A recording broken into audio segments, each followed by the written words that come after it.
తీవ్ర ఒత్తిడిలో బాలినేని శ్రీనివాసరెడ్డి. మాజీ మంత్రి బాలినేని శ్రీనివాసరెడ్డి తీవ్ర ఒత్తిడిలో ఉన్నట్టు కనిపిస్తున్నారు. వైసీపీలో అందరికంటే ఎక్కువ గౌరవ మర్యాదలు దక్కించుకున్న నాయకుడు ఎవరైనా ఉన్నారంటే అది బాలినేని తర్వాతే ఎవరైనా చెప్పాలి. వైసీపీ బాలినేని ఆడిందే ఆట పాడిందే పాటగా సాగింది. అయితే ఆయన మనసుకు నచ్చింది ఏ చిన్న విషయమైనా బాలినేని ఓచుకునే పరిస్థితి లేదు. మొదటి నుంచి బాలినేని మనస్తత్వం కూడా ఇదేనని ఆయన దగ్గర నుంచి చూసిన వాళ్ళు కూడా మనకు చెబుతుంటారు. అందుకే తనతో ఎక్కువ మాట్లాడనివ్వద్దని వైసీపీని ఆయన బెదిరిస్తున్నారు. బాలినేని మనస్తత్వం గురించి వైసీపీ నేతలు ఆసక్తికర విషయాన్ని అయితే ఇప్పుడు చెబుతున్నారు. వైసీపీ అధికారంలో ఉన్నప్పుడు జగన్ నేతృత్వంలో ఎప్పుడైనా ఎమ్మెల్యేలందరితో సమావేశం నిర్వహించేవారు. ఆ సమావేశంలో బాలినేని ఉద్దేశపూర్వకంగానే జగన్కు కనిపించకుండా దూరంగా ఉండేవారట. బాలినేని కోసం జగన్ చూసి కనిపించకపోతే వాసన్న వాసన్న అని ఆరా తీసేవారంట.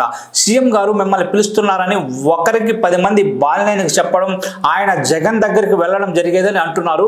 ఆ వైసీపీ ఎమ్మెల్యేలందరికీ తన పలుకుబడి తెలియాలనే ఉద్దేశంతో బాలినేని తరచూ అలా వ్యవహరించారనే వారిని వైసీపీ ప్రజా ప్రతినిధులు కథలుగా చెబుతున్నారు. ఇప్పుడు బాలినేని బంధువు కావడంతో జగన్ ఎంతో ప్రాధాన్యం ఇచ్చేవారని వైసీపీ నేతలు గుర్తు చేస్తున్నారు. అందుకే ఇప్పుడు బాలినేని అతి చేస్తున్నారని వైసీపీ నేతలు కూడా మండిపడుతున్నారు. జగన్లా బాలినేనికి పవన్ కళ్యాణ్ ప్రత్యేక ప్రాధాన్యం ఇచ్చే పరిస్థితి ఉండదని వైసీపీ నేతలు ఇప్పుడు చెబుతున్నారు. జనసేనలో బాలినేని గుంపులో గోవింద అని అంటున్నారు.